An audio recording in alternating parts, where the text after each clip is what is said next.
સ્ત્રીઓના તહેવારોમાં કેવડા ત્રીજનું વ્રત મુખ્ય છે. આ વ્રત ભાદરવા માસના શુક્લ પક્ષના ત્રીજના દિવસે કરવામાં આવે છે.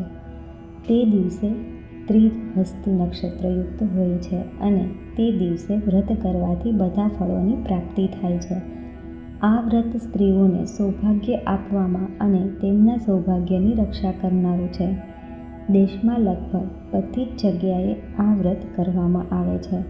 આ દિવસે શંકર અને પાર્વતીની શાસ્ત્રમાં બતાવેલ વિધિ મુજબ વિશેષ રૂપે પાર્થિવ પૂજા કરવામાં આવે છે. સ્ત્રીઓ આ દિવસે નિર્જળ ઉપવાસ કરે છે અને સાંજે વિધિપૂર્વક શિવ પાર્વતીની પૂજા આરતી અને કેવડા ત્રીજના વ્રતની કથા સાંભળે છે. તે શિવને પ્રાર્થના કરે છે કે મારો પતિ દીર્ઘાયુ બને, મારો સુહાગ અમર રહે. રાત્રે પણ તે પાણી પીતી નથી. વહેલી સવારે સ્નાન પૂજા કરી સૂર્યોદય પછી તે પારણા કરે છે અને ઉપવાસ તોડે છે. કુંવારી છોકરીઓ આ વ્રત દ્વારા એવું માંગે છે કે તેનો ભાવિ પતિ સુંદર અને સુયોગ્ય હોય. ભોળેનાથના આશીર્વાદથી સુકુન સ્ટોરી વર્લ્ડ પર લાવ્યા છીએ શાંતિભરી વાર્તાઓ. લાઈક કરો, શેર કરો અને સબસ્ક્રાઈબ કરવાનું ભૂલતા નહીં. કેવડા ત્રીજ વ્રત વિધિ. ભાદરવા માસની સુદ 3ના દિવસે કેવડા ત્રીજ કહેવાય છે. આ વ્રતને કેટલાક હરતાલિકા વ્રત પણ કહે છે. સવારે સ્નાન કરીને સંકલ્પ કરવાનો, પછી ગણપતિજીનું અને ગૌરી પૂજન કરવાનું, રેશમી વસ્ત્રો પહેરવાના, પછી શંકર ભગવાનની ભાવથી પૂજા કરવી, બીલીપત્ર અને કેવડો ભગવાનને અર્પણ કરવાનો, પછી કેવડા ત્રીજની કથા વાર્તા સાંભળવી. નકોરડો ઉપવાસ ન થાય તો થોડું ફરાળ લેવું, રાત્રે જાગરણ કરવું અને હરિનામ કીર્તન કરવું. કેવડા ત્રીજ વ્રત કથા. એક વખતે ભગવાન શિવ અને પાર્વતી વાતો કરી રહ્યા હતા. ત્યારે વાતમાં પાર્વતીજીએ પૂછ્યું કે હે ભોળાનાથ, દક્ષ પ્રજાપતિના યજ્ઞમાં મારા દેહની આહુતિ આપ્યા પછી જ્યારે મેં ફરીથી અવતાર ધારણ કર્યો ત્યારે તમને પામવા માટે મેં કયું વ્રત કર્યું હતું તેની તમને જાણ છે? ત્યારે ભગવાને કહ્યું, હે દેવી, તો સાંભળો. બીજો અવતાર ધારણ કર્યા પછી તમે નાનપણથી જ મારું રટણ કરતા હતા.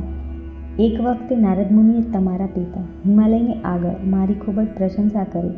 ત્યારે તમે મનોમન ખૂબ જ ખુશ થયા હતા, પરંતુ નારદજીએ તમારા લગ્ન વિષ્ણુ ભગવાન સાથે કરવા કહ્યું હતું. ત્યારે તમે નારદ પર ખૂબ જ ગુસ્સે થયા હતા. તમારા પિતા જ્યારે તમારા વિવાહ વિષ્ણુ સાથે કરવાનો વિચાર કરી રહ્યા હતા ત્યારે તમે મનોમન ખૂબ જ મૂંઝાયા અને તે મૂંઝવણ દૂર કરવા માટે તમે તમારી સખી સાથે વનમાં ચાલ્યા ગયા હતા. વનમાં તમે એક માટીનો ઢગલો જોયો અને બાળકની જેમ તમે તે માટીના ઢગલા સાથે રમવા લાગ્યા હતા. તમારું રોમે રોમ મારું રટણ કરતું હોવાથી તમે બેધ્યાનપણે મારું શિવલિંગ બનાવી દીધું હતું અને ત્યારબાદ તમે વનમાંથી કેવડો અને બીજા વનફૂલો તેમજ અન્ય વનસ્પતિ લાવીને મને ખૂબ જ ભાવપૂર્વક ચડાવ્યા હતા. તે દિવસે ભાદરવા માસની અજવાળી ત્રીજ હતી. વળી તે દિવસે તમે આખો દિવસ કંઈ પણ ખાધા પીધા વિના નકોરડો ઉપવાસ કર્યો હતો. પાણી પણ પીધું નહોતું. આમ તો મને કેવડો નથી ચડતો, પરંતુ તમે ખૂબ જ ભાવમાં આવીને મને તે દિવસે કેવડો ચડાવ્યો હતો. તેથી હું તમારા પર પ્રસન્ન થયો હતો અને તમને વરદાન માંગવા કહ્યું હતું. ત્યારે તમે કહ્યું હતું કે હે ભોળાનાથ, જો મેં ખરા ભાવથી તમારી ભક્તિ કરી હોય અને રોમથી તમારું જ રટણ કરતી હોય તો તમે જ મારા પતિ બનો. અને મેં તમને તથાસ્તુ કહી દીધું હતું. તમે આખી રાત જાગવાને કારણે અને ભૂખને કારણે ખૂબ જ થાક્યા હોવાથી સૂઈ ગયા હતા. જ્યારે તમારા પિતા તમને શોધતા શોધતા તમારી પાસે આવ્યા ત્યારે તમને જંગલમાં સૂતા જોઈને તેઓ ખુશ થયા હતા અને તમને પોતાની સાથે આવવા માટે કહ્યું. ત્યારે તમે વિના સંકોચે તેઓને કહી દીધું હતું કે તમે શુદ્ધ મનથી મને વરી ચૂક્યા છો. હે દેવી, અજાણતાથી કેવડા વડે મારી પૂજા કરી હતી અને આખો દિવસ ઉપવાસ કર્યો હતો.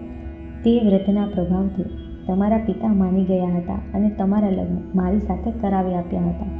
હે દેવી, આમ તો મારી પૂજા બીલીપત્રથી જ થાય છે, પરંતુ જે દિવસથી તમે કેવડો ચડાવ્યો ત્યારથી કેવડો પણ મને પ્રિય છે અને ભાદરવા માસની અજવાળી ત્રીજે જે કોઈ ભૂખ્યા પેટે અને પ્રસન્ન ચિત્તથી કેવડા વડે મારી પૂજા કરશે તેના બધા જ મનોરથ પૂર્ણ થશે.